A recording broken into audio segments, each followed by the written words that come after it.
அந்த யூடியூப்ல எவ்வளோ பேர் வீடியோ போட்டு பெரிய ஆள் ஆயிருக்காங்க. ஸோ நம்ம பெரிய ஆள் ஆகுற அளவுக்கு நம்ம அவ்வளோ பெரிய கார் வாங்கணும், மாளிகை வாங்கணும் அந்த அளவுக்கு இல்லை. நமக்கு ஓரளவுக்கு கடன் இல்லாத வாழ்க்கை வாழணும் அப்படின்ற ஆசை எல்லாருக்குள்ள இருக்கும். அதனால நம்ம சேனலை சப்ஸ்கிரைப் பண்றதுக்கு ஏன் இவ்வளவு வருத்தப்படுறீங்கன்னு தெரியல.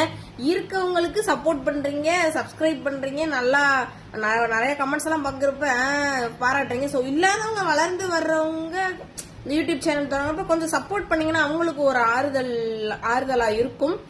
ஸோ மறக்காம சப்போர்ட் பண்ணுங்க, சப்ஸ்கிரைப் பண்ணுங்க. நிறைய பேர் கேட்குறீங்க லட்சக்கணக்கில் வாங்குறீங்க அப்படின்னு. லட்சக்கணக்கில் வாங்கினா நாங்கள் ஏங்க வாடகை வீட்டில் உட்காந்துருக்க போகிறோம்? அவங்கவுங்களோட சூழ்நிலையில இருந்து பார்த்தாதான் தெரியும். அவங்கவுங்க படுற கஷ்ட நஷ்டங்கள் எல்லாமே தெரியாம யாரும் பேசக்கூடாதுல, அதுக்காக தான் சொல்றேன். ஸோ அதனால முடிஞ்ச அளவுக்கு நம்ம சேனலுக்காக இருந்தாலும் சரி, வளர்ந்து வர்ற இந்த சின்ன சின்ன பாவங்க அவங்க எல்லாம் வீட்டுல இருந்துட்டு என்ன பண்ணணும்னு தெரியாம யூடியூப் சேனல் ஓப்பன் அவங்க சப்போர்ட் பண்ணுங்க. ஓகேவா? பை.